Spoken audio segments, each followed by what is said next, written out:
Hi, my name is Raf Anzovin, and what you're about to see is a truncated version of the talk I gave at Unreal Fest 2025. In this version, I'm focused on the capabilities of the Ephemeral Animation System, and omitting some of the discussion of how we integrated it with Unreal. A recording of the full talk should be available on YouTube in a few months. Let me start by showing you an example.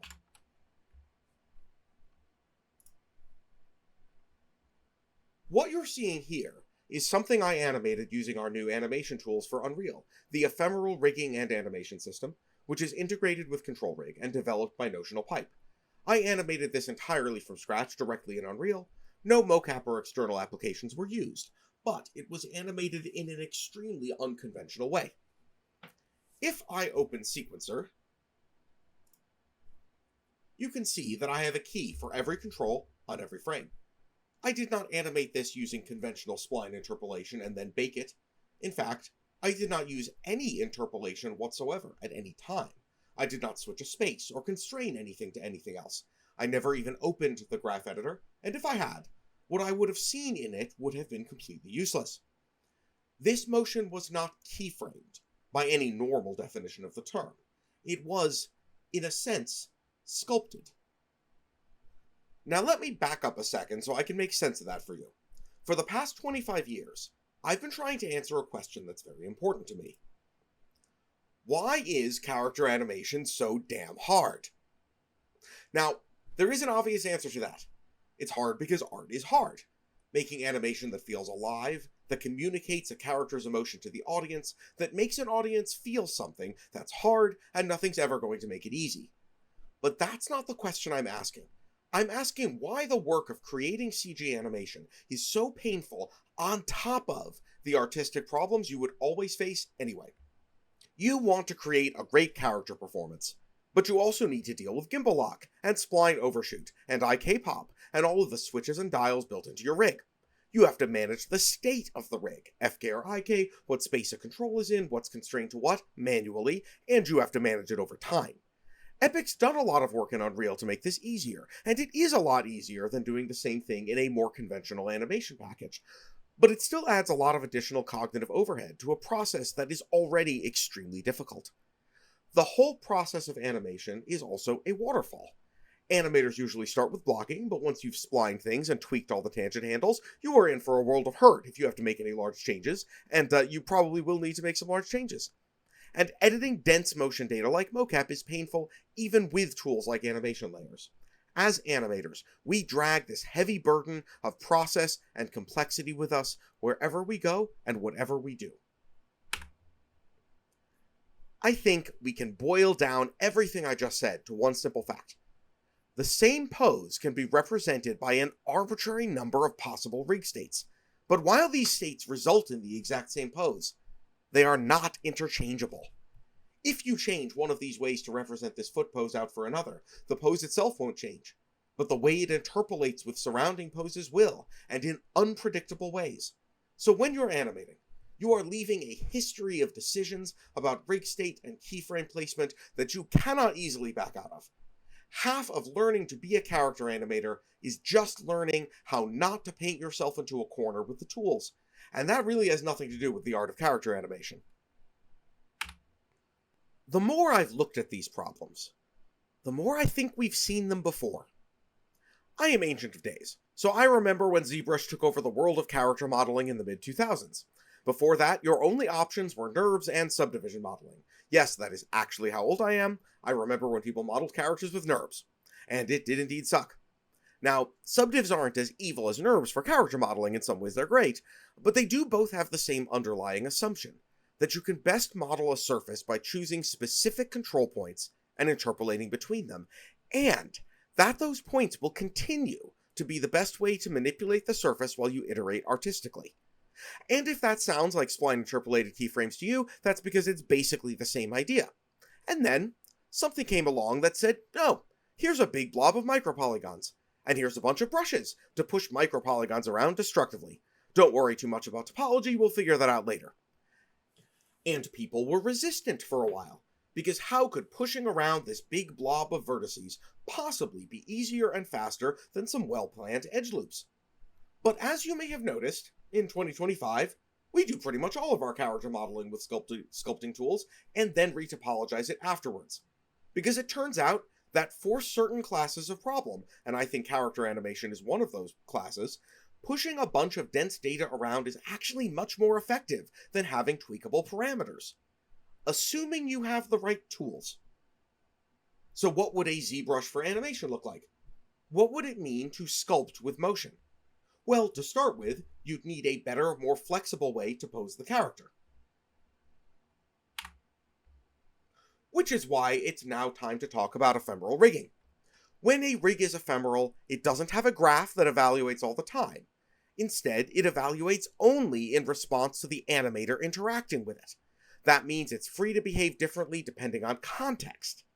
Let me show you what that looks like. Let me grab my character's hand and manipulate it in IK. This certainly seems to be pretty conventional IK, but that is deceptive. Among other things, it has no pole vector. And just by switching to a different mode, which is like a different tool or a different brush, if you will, I can manipulate the rig in an entirely different way without changing my control selection at all. This is FK, forward. This is backwards. Or, alternatively, free, which just lets me place the elbow directly. Again, this is not some second set of controls. I am manipulating the same control no matter what I'm doing here. In a conventional rigging graph, what I just showed you would cause a circularity. Control rig isn't a conventional rigging graph to begin with, and does already offer a solution to this problem of multiple ways of manipulating underlying controls, in the form of proxy controls. Proxy controls are very powerful, but they'd still require having a lot of different kinds of controls and a complex graph to represent all of these different ways of manipulating the rig. Here, there is one control per articulation point, and it no longer matters how I made this pose. If I manipulate the foot, the results in terms of the state of the rig will always be the same. To show you how that works, let me turn on visibility of controls. That'll make it a lot easier to see. If I manipulate backwards from the ball of the foot in backwards mode, you will see that this resembles a pretty standard reverse IK foot, except this ankle control is not moving away from the foot's actual ankle, and that continues to be true no matter how I manipulate the foot or where I manipulate it from. I can manipulate the ankle itself in FK, I could manipulate backwards from the toe, or any other combination of use of the available foot controls. At no point does the state of the rig ever actually change.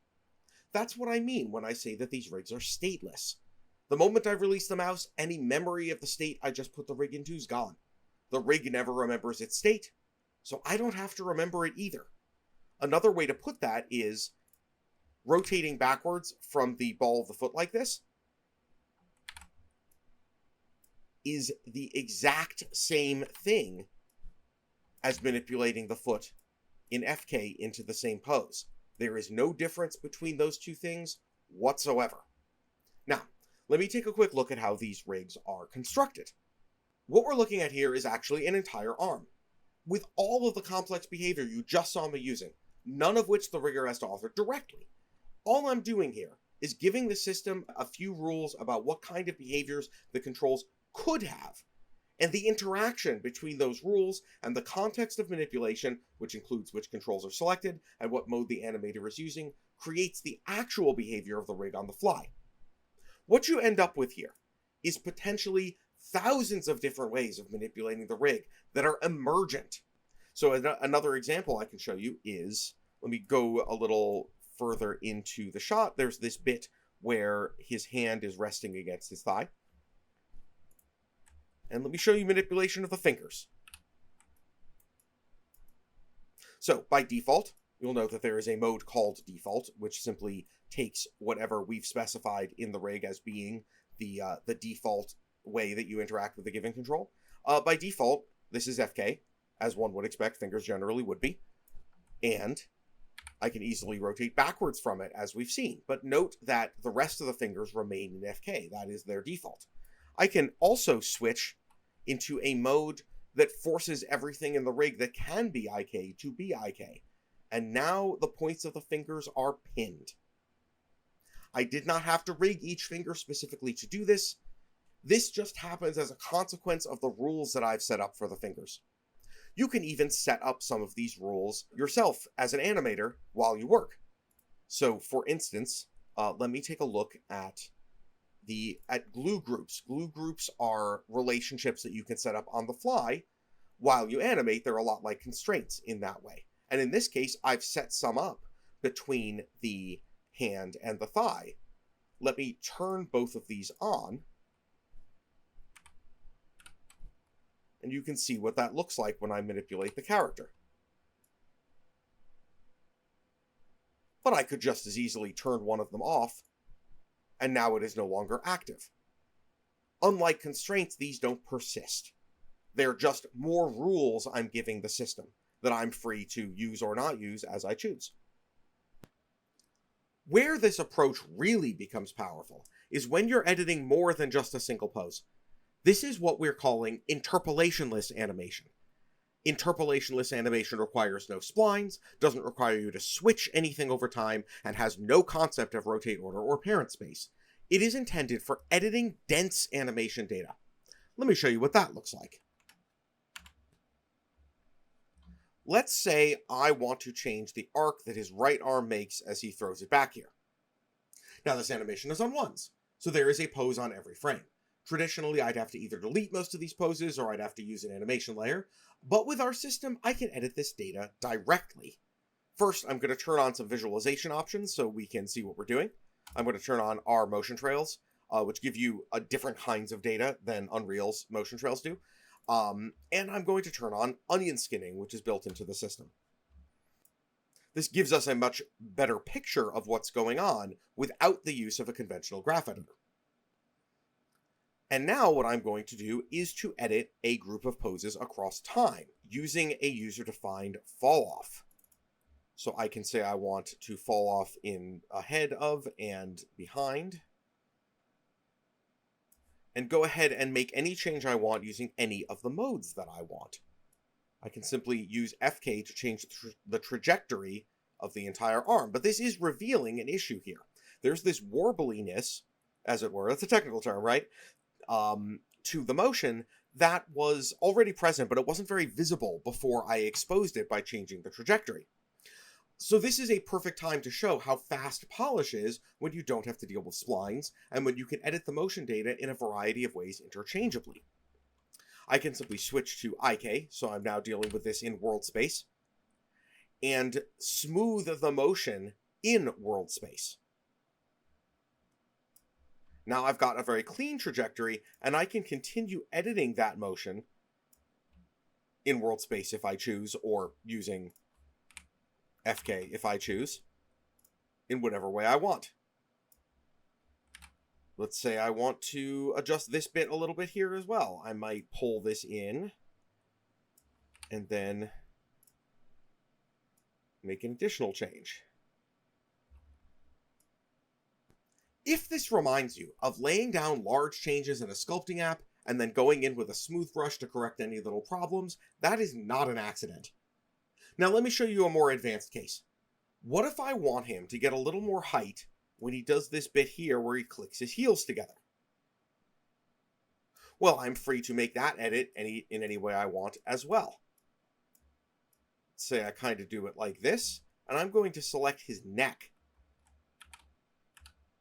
and rotate backwards from the neck. I'm also going to trail the pelvis there rather than the hand, which wouldn't do me very much good right now. I am simply going to rotate his entire body upward from the neck. And I have now made that change to animation with a key, or in this sense, really conceptually, a pose on every single frame.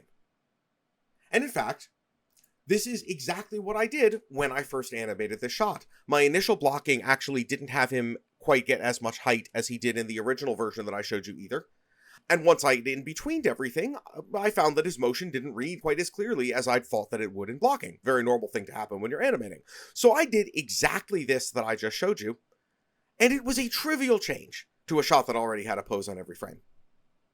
Now, I animated this motion by hand, but our multi-pose editing tools would behave identically if I was manipulating mocap data or a baked ragdoll simulation or anything else. What we have here is a general purpose way of manipulating any motion data, without regard for how it was produced. You are no longer locked into a history of decisions. You're just editing what's there in whatever way you choose. The next part of this presentation is a live demo that takes a shot from just 2 starting poses to fully animated. I did indeed do it live at Unreal Fest, but since I'm recording this after the fact, we are free from the constraints of time and space, and I can speed this up for you. So I'm starting with 2 storytelling poses I've already created, and adding a third. These 3 poses tell the story of the shot. They're what I would show a director if this shot was being done in production. He looks over and suddenly points. There's your story, right?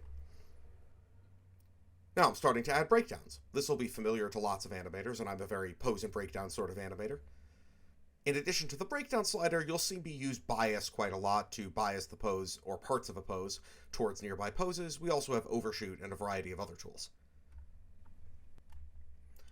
As I work out the arc that his left arm will take as it comes up over his head and into his final pose, note how easy it is for me to cheat.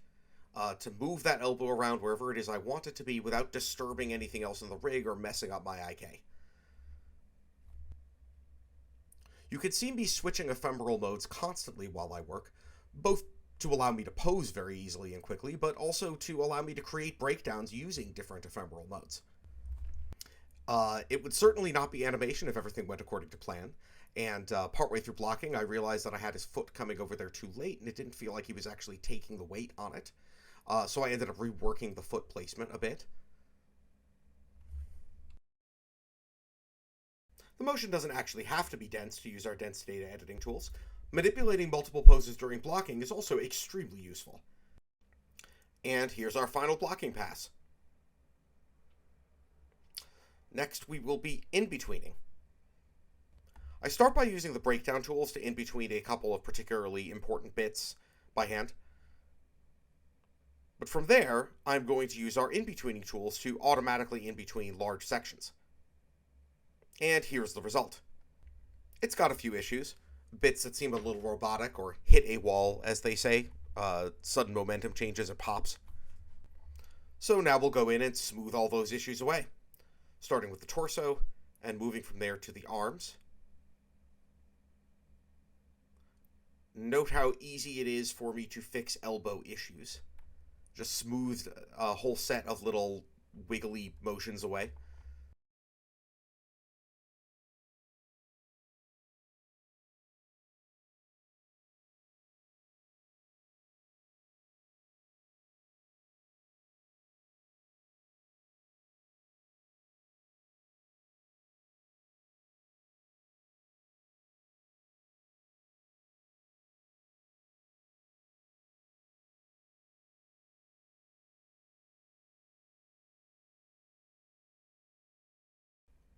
Now that I've removed all the motion issues, I can focus on enhancing the motion, like giving his left hand fingers some motion as his hand comes across, and loosening up the shoulders a little bit.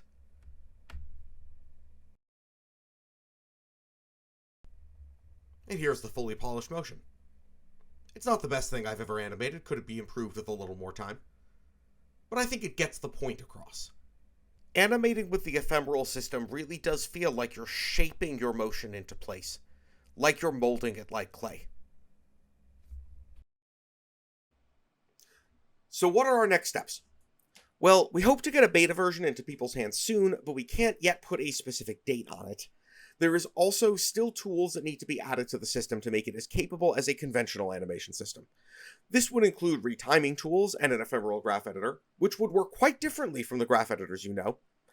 And as you can see, while the system is currently pretty fast, we still need to push the performance a lot further when editing multiple poses. Also, the system isn't currently compatible with Unreal's modular control rigs, but it certainly could be. We just need to adjust some aspects of how rigs are specified. Finally, I think there are potential ways that the ephemeral system could be an effective basis for ML-assisted animation tools. Now, I am an animator, and I absolutely loathe the idea of animating something by typing into a prompt, but I am very interested in ways that ML could assist animators while they animate. Ideas like sketch to pose and ML assisted in-betweening. And these are ideas that I think are both potentially very useful to animators, but also quite difficult to integrate into a traditional interpolated keyframe workflow. So there are some exciting possibilities there in the future. Thank you for listening to my talk, and the full version of the talk will be up at some point.